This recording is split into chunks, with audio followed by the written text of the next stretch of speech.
गीता अध्याय 4 श्लोक 32 और 33। एवं बहुविधा यज्ञा वितता ब्रह्मणो मुखे कर्मजान् विद्धि तान् सर्वानेवं ज्ञात्वा विमोक्ष्यसे।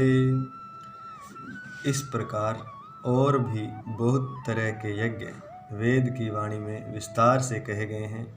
उन सब को तू मन, इंद्रिय और शरीर की क्रिया द्वारा संपन्न होने वाले जान।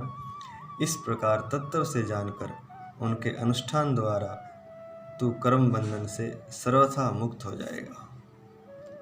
अर्थात पीछे जितने भी प्रकार के यज्ञ बताए गए हैं उन सबको संपन्न किया जा सकता है मन द्वारा, शरीर द्वारा और इंद्रियों द्वारा। उनको संपन्न करने के पश्चात अर्थात उन यज्ञों को तत्व से जानकर, अर्थात इन यज्ञों के फल रूप परमात्म तत्व को जब जान लिया जाता है तो व्यक्ति के सारे कर्म बंधन समाप्त हो जाते हैं और वह मुक्ति को प्राप्त होता है। विमोक्ष से मुक्ति को प्राप्त होता है। वेदों में जितने भी प्रकार के यज्ञ बताए गए हैं उन सब को, अर्थात उनमें से किसी एक को भी अगर मन, इंद्रिय और शरीर द्वारा संपन्न किया जाता है और उसके तत्व रूप को जब जान लिया जाता है तब व्यक्ति कर्म बंधन से मुक्त हो जाता है और मुक्ति को प्राप्त होता है। अगला श्लोक, श्लोक 33। श्रेयान् द्रव्यमयाद् यज्ञाज् ज्ञान यज्ञः परन्तप सर्वं कर्माखिलं पार्थ ज्ञाने परिसमाप्यते। हे परंतप अर्जुन, द्रव्य में यज्ञ की अपेक्षा ज्ञान यज्ञ अत्यंत श्रेष्ठ है तथा यावन मात्र संपूर्ण कर्म ज्ञान में समाप्त हो जाते हैं।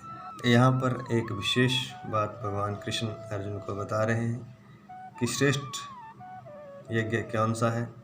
द्रव्य में यज्ञ की अपेक्षा ज्ञान यज्ञ अत्यंत श्रेष्ठ है। द्रव्यमयात् यज्ञात् ज्ञान यज्ञ श्रेयान्। द्रव्य यज्ञ कौन से है? जिसमें द्रव्यों की आहुति दी जाती है, चाहे वे वस्तु हो, चाहे कोई पदार्थ हो, चाहे वो धन हो, जिसमें वस्तुओं का दान किया जाता है कह सकते हैं, या अग्नि में पदार्थों की आहुति दी जाती है, या किसी को भी, किसी व्यक्ति को, किसी अन्य को किसी वस्तु का, धन का दान किया जाता है। ये सारे द्रव्य में यज्ञ हैं। परंतु यहाँ पर बता रहे हैं कि द्रव्य में यज्ञ की अपेक्षा ज्ञान यज्ञ अत्यंत श्रेष्ठ है। ज्ञान यज्ञ कौन सा? दो प्रकार से ज्ञान प्राप्त होता है, पीछे बार बार बताया गया है। कर्म योग है, एक ज्ञान योग है।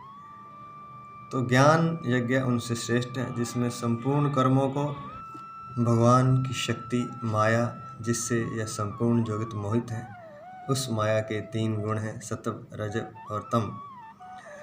उन 3 गुणों द्वारा आदमी आंदोलित होता है, अर्थात उन तीनों गुणों के परवश होकर व्यक्ति कार्य करता है। ऐसा समझता है जो मनुष्य, और ऐसा समझकर मन, इंद्रिय और शरीर द्वारा होने वाली संपूर्ण क्रियाओं में वह कर्तापन का त्याग कर देता है, क्योंकि वह जानता है कि यह परमात्मा की शक्ति माया से संचालित होने वाली सारी क्रियाएं हैं। मैं तो केवल माध्यम हूँ, निमित्त मात्र हूँ। ऐसा मानकर जो परमात्मा में एक ही भाव से स्थित रहता है, अर्थात अनन्य भाव से परमात्मा में जिसका ध्यान लगा रहता है और अपने को केवल निमित्त मानता है, वह ज्ञानी है, अर्थात वह ज्ञान को प्राप्त हो जाता है, या इसे कह सकते हैं कि वह ज्ञान योगी है। ये भी कह सकते हैं कि यह ज्ञान यज्ञ है।